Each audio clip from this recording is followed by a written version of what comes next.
ಒಬ್ಬಂಟಿ ಖರ್ಗೆಗೆ CM sudden support ಮಾಡ್ತಾ ಇದ್ದಾರಾ? ದೆಹಲಿಯಿಂದಲೇ ಸಿಎಂಗೆ ಖರ್ಗೆ ಮೇಲೆ ಏನು ನೀವು ಅವ್ರಿಗೆ ಸಪೋರ್ಟ್ ಮಾಡಬೇಕು ಅಂತ ಸಿಎಂ ಮೇಲೆ ಒತ್ತಡ ಹಾಕ್ತಾ ಇದ್ದಾರಾ ಖರ್ಗೆ? ಛಲವಾದಿ ನಾರಾಯಣ ಸ್ವಾಮಿ ಆ ಥರ ಒಂದು ಬಿಗ್ ಬಾಂಬ್ ಸಿಡಿಸಿದ್ರು. ಎಐಸಿಸಿ ಅಧ್ಯಕ್ಷರ ಮೂಲಕ ಒತ್ತಡ ಹಾಕಿಸಿದ್ದಾರೆ. ಈ ಕಾರಣದಿಂದ ಒಬ್ಬೊಬ್ಬರೇ ಈಗ ಮಾತಾಡ್ತಿದ್ದಾರೆ ಅಂತ ಪ್ರಿಯಾಂಕ್ ಖರ್ಗೆ ವಿಚಾರದಲ್ಲಿ ಛಲವಾದಿ ನಾರಾಯಣ ಸ್ವಾಮಿ ಆರೋಪ ಮಾಡಿದ್ದಾರೆ. ಪ್ರಿಯಾಂಕ್ ಖರ್ಗೆ ಅವರನ್ನ ಮಂಪರು ಪರೀಕ್ಷೆಗೆ ಒಳಪಡಿಸಬೇಕು ಅಂತ ಛಲವಾದಿ ನಾರಾಯಣ ಸ್ವಾಮಿ, ಬಿಜೆಪಿ ಪರಿಷತ್ ವಿರೋಧ ಪಕ್ಷದ ನಾಯಕ ಛಲವಾದಿ ನಾರಾಯಣ ಸ್ವಾಮಿ ಆಗ್ರಹ ವ್ಯಕ್ತಪಡಿಸಿದ್ದಾರೆ. ನಿಮ್ಮ ಡೆಡ್ಲೈನ್ ಇವತ್ತು ಆಗಿಲ್ಲ, ನಾಳೆ ನೀವು ಪ್ರತಿಭಟನೆಗೆ ಹೋಗ್ತಿದ್ರಿ, ಯಾವ ರೀತಿಯಾಗಿ ಪ್ಲಾನಿಂಗ್ ಎಲ್ಲ ಆಗಿದೆ?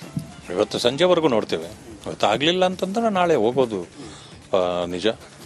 ಪಾಪ ಅವರು ಹೇಳಿದ್ದಾರೆ, ಎಳ್ನೀರು ಇಟ್ಕೊಂಡಿದ್ದೀವಿ, ಇದು ಮಜ್ಜಿಗೆ ಇಟ್ಕೊಂಡಿದ್ದೀವಿ, ಅದೆಲ್ಲ ಹೇಳಿದಾರಲ್ಲ. ಅದರಿಂದ ಪಾಪ ಅವರು ಎಳ್ನೀರು ಮಜ್ಜಿಗೆ ಹಾಳಾಗಬಾರ್ದಲ್ಲ, ಆ ಕಾರಣಕ್ಕೆ ಹೋಗ್ತಾ ಇದ್ದೀವಿ. ಒಂದು ವಾರದವರೆಗೆ, ಈಗ ಒಂದು ವಾರಕ್ಕೆ ಮೇಲೆ ಆಗೋಯ್ತು, 25ನೇ ತಾರೀಕು ಆಗಿತ್ತು. ಇವತ್ತಿನವರೆಗೆ ಬೇರೆ ಯಾರೂ ಮಾತಾಡಿರಲಿಲ್ಲ, ಇವರೊಬ್ಬರೇ ಒದ್ದಾಡ್ತಿದ್ರು. ನಿನ್ನೆಯಿಂದ ಮಾನ್ಯ ಸಿದ್ದರಾಮಯ್ಯನವರು DCM ಶುರು ಮಾಡಿದ್ದಾರೆ. ಅಂದರೆ ಏನಂದರೆ ಅವ್ರ ಪ್ರಾಬ್ಲಮ್ ಏನಂದರೆ, ಪ್ರಿಯಾಂಕ್ ಖರ್ಗೆ ಹೈಕಮಾಂಡಲ್ಲಿ ಇನ್ಫ್ಲೂಯೆನ್ಸ್ ಇರೋ ಮನುಷ್ಯ. ಯಾಕೆಂದರೆ ಅವರ ತಂದೆಯವರೇನೆ ಅಧ್ಯಕ್ಷರು. ಆ ಕಾರಣದಿಂದ ಇವರು ಅಲ್ಲಿ ಹೋಗಿ ಕುಳಿತುಕೊಂಡು ನಿನ್ನೆ ಅಲ್ಲಿಂದ ಒತ್ತಡ ಹಾಕ್ಸ್ತಾ ಇದ್ದಾರೆ ಬೇರೆಯವ್ರ ಕಡೆಯಿಂದ, ಬೇರೆ ಲೀಡರ್ಗಳಿಗೆ, ಮಂತ್ರಿಗಳಿಗೆ. ಏನು ಪ್ರಿಯಾಂಕ ಖರ್ಗೆ ಅವ್ರನ್ನ ಒಬ್ಬರನ್ನೇ ಬಿಟ್ಬಿಟ್ರಲ್ಲ ನೀವು ಏನು ಹಿಂಗೆ ಮಾಡಿದರೆ ಪಾರ್ಟಿ ಹೇಗಾಗುತ್ತೆ. ಹಂಗಾಗಿ ನಿನ್ನೆ ಮುಖ್ಯಮಂತ್ರಿಗಳು ಅವರದ ಪ್ರಸ್ತಾಪನೇ ಇಲ್ಲ ಅಂದರು. ಇವತ್ತು ನಾವು ಪ್ರಸ್ತಾಪ ಅವ್ರ ಹೆಸರು ಇರೋದು ಎಲ್ಲ ನಾವು ನಿನ್ನೆನೂ ಬಿಡುಗಡೆ ಮಾಡಿದ್ದೀನಿ, ಇವತ್ತು ಬಿಡುಗಡೆ ಮಾಡಿದ್ದೀನಿ. ಈಗ ರಾಹುಲ್ ಗಾಂಧಿ ಅವ್ರಿಗೆ, ಮಲ್ಲಿಕಾರ್ಜುನ್ ಖರ್ಗೆ ಅವ್ರಿಗೆ, ಮಾನ್ಯ ಮುಖ್ಯಮಂತ್ರಿಗಳಿಗೆ, ಉಪಮುಖ್ಯಮಂತ್ರಿಗಳು ಕಳಿಸಿದ್ದೇವೆ. ಇವತ್ತು ರಿಜಿಸ್ಟರ್ ಹೋಗಿ ನೋಡ್ಕೊಳ್ಳಿ. ನಿನ್ನೆವರೆಗೆ ಏನು ಹೇಳ್ತಿದ್ರು, ಆ ಡೆತ್ ನೋಟೇ ಫೇಕ್ ಅಂತಿದ್ರು. ಇದು ಜಿನಿಯನ್ ಅಂತ ಬಂದ ಮೇಲೆ ಈಗ ಸುಮ್ಮನೆ ಆಗಿದ್ದಾರೆ. ಅಂದಮೇಲೆ ಅದರಲ್ಲಿರೋ ವಿಷಯಗಳು ಕೂಡ ಜಿನಿಯನ್ ತಾನೆ.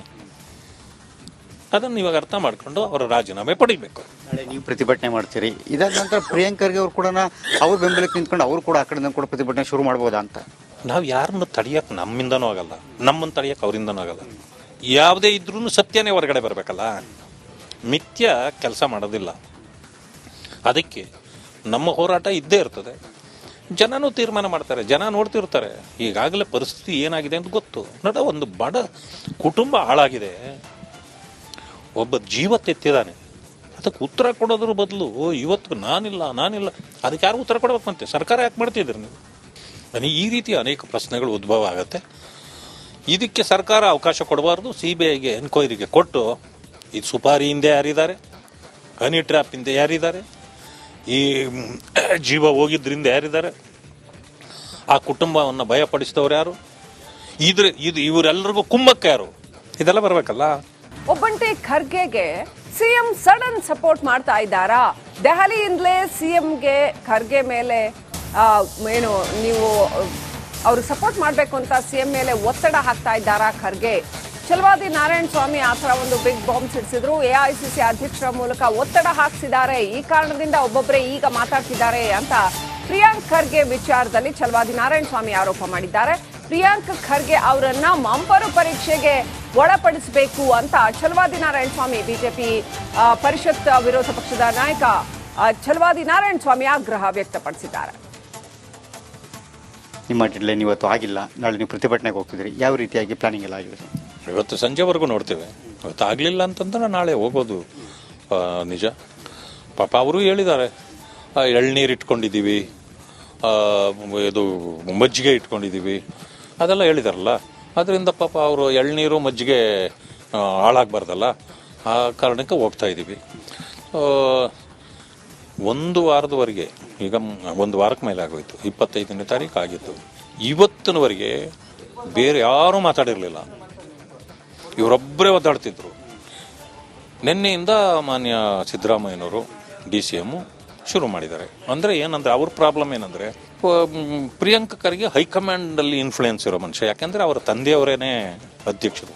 ಆ ಕಾರಣದಿಂದ ಇವರು ಅಲ್ಲಿ ಹೋಗಿ ಕುಳಿತುಕೊಂಡು ನಿನ್ನೆ ಅಲ್ಲಿಂದ ಒತ್ತಡ ಹಾಕ್ಸ್ತಾ ಇದ್ದಾರೆ ಬೇರೆಯವ್ರ ಕಡೆಯಿಂದ, ಬೇರೆ ಲೀಡರ್ಗಳಿಗೆ, ಮಂತ್ರಿಗಳಿಗೆ. ಏನು ಪ್ರಿಯಾಂಕ ಖರ್ಗೆ ಅವ್ರನ್ನ ಒಬ್ಬರನ್ನೇ ಬಿಟ್ಬಿಟ್ರಲ್ಲ ನೀವು ಏನು ಹಿಂಗೆ ಮಾಡಿದರೆ ಪಾರ್ಟಿ ಹೇಗಾಗುತ್ತೆ. ಹಂಗಾಗಿ ನಿನ್ನೆ ಮುಖ್ಯಮಂತ್ರಿಗಳು ಅವರದ ಪ್ರಸ್ತಾಪನೇ ಇಲ್ಲ ಅಂದರು. ಇವತ್ತು ನಾವು ಪ್ರಸ್ತಾಪ ಅವ್ರ ಹೆಸರು ಇರೋದು ಎಲ್ಲ ನಾವು ನಿನ್ನೆನೂ ಬಿಡುಗಡೆ ಮಾಡಿದ್ದೀನಿ, ಇವತ್ತು ಬಿಡುಗಡೆ ಮಾಡಿದ್ದೀನಿ. ಈಗ ರಾಹುಲ್ ಗಾಂಧಿ ಅವ್ರಿಗೆ, ಮಲ್ಲಿಕಾರ್ಜುನ್ ಖರ್ಗೆ ಅವ್ರಿಗೆ, ಮಾನ್ಯ ಮುಖ್ಯಮಂತ್ರಿಗಳಿಗೆ, ಉಪಮುಖ್ಯಮಂತ್ರಿಗಳಿಗೆ ಎಲ್ಲರೂ ಕಳಿಸಿದ್ದೇವೆ. ಇವತ್ತು ರಿಜಿಸ್ಟರ್ ಹೋಗಿ ನೋಡ್ಕೊಳ್ಳಿ. ನಿನ್ನೆವರೆಗೆ ಏನು ಹೇಳ್ತಿದ್ರು, ಆ ಡೆತ್ ನೋಟೇ ಫೇಕ್ ಅಂತಿದ್ರು. ಇದು ಜಿನಿಯನ್ ಅಂತ ಬಂದ ಮೇಲೆ ಈಗ ಸುಮ್ಮನೆ ಆಗಿದ್ದಾರೆ.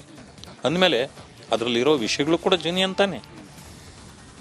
ಅದನ್ನು ಇವಾಗ ಅರ್ಥ ಮಾಡ್ಕೊಂಡು ಅವರ ರಾಜೀನಾಮೆ ಪಡಿಬೇಕು. ನಾಳೆ ನೀವು ಪ್ರತಿಭಟನೆ ಮಾಡ್ತೀರಿ, ಇದಾದ ನಂತರ ಪ್ರಿಯಾಂಕ್ ಖರ್ಗೆ ಅವ್ರು ಕೂಡ ಅವ್ರ ಬೆಂಬಲಕ್ಕೆ ನಿಂತ್ಕೊಂಡು ಅವರು ಕೂಡ ಆ ಕಡೆಯಿಂದ ಕೂಡ ಪ್ರತಿಭಟನೆ ಶುರು ಮಾಡ್ಬೋದಾ ಅಂತ. ನಾವು ಯಾರನ್ನು ತಡೆಯಕ್ಕೆ ನಮ್ಮಿಂದನೂ ಆಗಲ್ಲ, ನಮ್ಮನ್ನು ತಡೆಯಕ್ಕೆ ಅವರಿಂದನೂ ಆಗಲ್ಲ. ಯಾವುದೇ ಇದ್ರೂ ಸತ್ಯನೇ ಹೊರಗಡೆ ಬರಬೇಕಲ್ಲ, ಮಿಥ್ಯ ಕೆಲಸ ಮಾಡೋದಿಲ್ಲ. ಅದಕ್ಕೆ ನಮ್ಮ ಹೋರಾಟ ಇದ್ದೇ ಇರ್ತದೆ. ಜನನೂ ತೀರ್ಮಾನ ಮಾಡ್ತಾರೆ, ಜನ ನೋಡ್ತಿರ್ತಾರೆ. ಈಗಾಗಲೇ ಪರಿಸ್ಥಿತಿ ಏನಾಗಿದೆ ಅಂತ ಗೊತ್ತು. ಒಂದು ಬಡ ಕುಟುಂಬ ಹಾಳಾಗಿದೆ, ಒಬ್ಬ ಜೀವ ತೆತ್ತಿದ್ದಾನೆ. ಅದಕ್ಕೆ ಉತ್ತರ ಕೊಡೋದ್ರ ಬದಲು ಇವತ್ತು ನಾನಿಲ್ಲ ಅದಕ್ಕೆ ಯಾರು ಉತ್ತರ ಕೊಡಬೇಕಂತೆ? ಸರ್ಕಾರ ಯಾಕೆ ಮಾಡ್ತಿದ್ದೀರಿ ನೀವು? ನನಗೆ ಈ ರೀತಿ ಅನೇಕ ಪ್ರಶ್ನೆಗಳು ಉದ್ಭವ ಆಗುತ್ತೆ. ಇದಕ್ಕೆ ಸರ್ಕಾರ ಅವಕಾಶ ಕೊಡಬಾರ್ದು. CBIಗೆ ಎನ್ಕ್ವೈರಿಗೆ ಕೊಟ್ಟು, ಈ ಸುಪಾರಿ ಹಿಂದೆ ಯಾರಿದ್ದಾರೆ, ಹನಿ ಟ್ರ್ಯಾಪ್ ಹಿಂದೆ ಯಾರಿದ್ದಾರೆ, ಈ ಜೀವ ಹೋಗಿದ್ರಿಂದ ಯಾರಿದ್ದಾರೆ, ಆ ಕುಟುಂಬವನ್ನು ಭಯಪಡಿಸಿದವರು ಯಾರು, ಇವರೆಲ್ಲರಿಗೂ ಕುಮ್ಮಕ್ಕ ಯಾರು, ಇದೆಲ್ಲ ಬರಬೇಕಲ್ಲ. ಒಬ್ಬಂಟಿ ಖರ್ಗೆಗೆ ಸಿಎಂ ಸಡನ್ ಸಪೋರ್ಟ್ ಮಾಡ್ತಾ ಇದ್ದಾರಾ? ದೆಹಲಿಯಿಂದಲೇ ಸಿಎಂಗೆ ಖರ್ಗೆ ಮೇಲೆ ಏನು ನೀವು ಅವ್ರಿಗೆ ಸಪೋರ್ಟ್ ಮಾಡಬೇಕು ಅಂತ ಸಿಎಂ ಮೇಲೆ ಒತ್ತಡ ಹಾಕ್ತಾ ಇದ್ದಾರಾ ಖರ್ಗೆ? ಛಲವಾದಿ ನಾರಾಯಣ ಸ್ವಾಮಿ ಆ ಥರ ಒಂದು ಬಿಗ್ ಬಾಂಬ್ ಸಿಡಿಸಿದ್ರು. AICC ಅಧ್ಯಕ್ಷರ ಮೂಲಕ ಒತ್ತಡ ಹಾಕಿಸಿದ್ದಾರೆ. ಈ ಕಾರಣದಿಂದ ಒಬ್ಬೊಬ್ಬರೇ ಈಗ ಮಾತಾಡ್ತಿದ್ದಾರೆ ಅಂತ ಪ್ರಿಯಾಂಕ್ ಖರ್ಗೆ ವಿಚಾರದಲ್ಲಿ ಛಲವಾದಿ ನಾರಾಯಣ ಸ್ವಾಮಿ ಆರೋಪ ಮಾಡಿದ್ದಾರೆ. ಪ್ರಿಯಾಂಕ್ ಖರ್ಗೆ ಅವರನ್ನ ಮಂಪರು ಪರೀಕ್ಷೆಗೆ ಒಳಪಡಿಸಬೇಕು ಅಂತ ಛಲವಾದಿ ನಾರಾಯಣ ಸ್ವಾಮಿ, ಬಿಜೆಪಿ ಪರಿಷತ್ ವಿರೋಧ ಪಕ್ಷದ ನಾಯಕ ಛಲವಾದಿ ನಾರಾಯಣ ಸ್ವಾಮಿ ಆಗ್ರಹ ವ್ಯಕ್ತಪಡಿಸಿದ್ದಾರೆ. ನಿಮ್ಮ ಡೆಡ್ಲೈನ್ ಇವತ್ತು ಆಗಿಲ್ಲ, ನಾಳೆ ನೀವು ಪ್ರತಿಭಟನೆಗೆ ಹೋಗ್ತಿದ್ರಿ, ಯಾವ ರೀತಿಯಾಗಿ ಪ್ಲಾನಿಂಗ್ ಎಲ್ಲ ಆಗಿದೆ? ಇವತ್ತು ಸಂಜೆವರೆಗೂ ನೋಡ್ತೇವೆ. ಇವತ್ತು ಆಗಲಿಲ್ಲ ಅಂತಂದ್ರೆ ನಾಳೆ ಹೋಗೋದು ನಿಜ.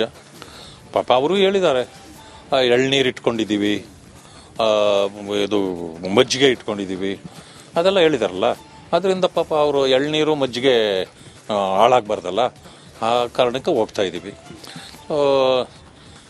ಒಂದು ವಾರದವರೆಗೆ, ಈಗ ಒಂದು ವಾರಕ್ಕೆ ಮೇಲೆ ಆಗೋಯ್ತು, 25ನೇ ತಾರೀಕು ಆಗಿತ್ತು. ಇವತ್ತಿನವರೆಗೆ ಬೇರೆ ಯಾರೂ ಮಾತಾಡಿರಲಿಲ್ಲ, ಇವರೊಬ್ಬರೇ ಒದ್ದಾಡ್ತಿದ್ರು. ನಿನ್ನೆಯಿಂದ ಮಾನ್ಯ ಸಿದ್ದರಾಮಯ್ಯನವರು DCM ಶುರು ಮಾಡಿದ್ದಾರೆ. ಅಂದರೆ ಏನಂದರೆ ಅವ್ರ ಪ್ರಾಬ್ಲಮ್ ಏನಂದರೆ, ಪ್ರಿಯಾಂಕ್ ಖರ್ಗೆ ಹೈಕಮಾಂಡಲ್ಲಿ ಇನ್ಫ್ಲೂಯೆನ್ಸ್ ಇರೋ ಮನುಷ್ಯ. ಯಾಕೆಂದರೆ ಅವರ ತಂದೆಯವರೇನೇ ಅಧ್ಯಕ್ಷರು. ಆ ಕಾರಣದಿಂದ ಇವರು ಅಲ್ಲಿ ಹೋಗಿ ಕುಳಿತುಕೊಂಡು ನಿನ್ನೆ ಅಲ್ಲಿಂದ ಒತ್ತಡ ಹಾಕ್ಸ್ತಾ ಇದ್ದಾರೆ ಬೇರೆಯವ್ರ ಕಡೆಯಿಂದ, ಬೇರೆ ಲೀಡರ್ಗಳಿಗೆ, ಮಂತ್ರಿಗಳಿಗೆ. ಏನು ಪ್ರಿಯಾಂಕ್ ಖರ್ಗೆ ಅವ್ರನ್ನ ಒಬ್ಬರನ್ನೇ ಬಿಟ್ಬಿಟ್ರಲ್ಲ ನೀವು, ನೀವೇನು ಹಿಂಗೆ ಮಾಡಿದರೆ ಪಾರ್ಟಿ ಹೇಗಾಗುತ್ತೆ, ಹಂಗಾಗಿ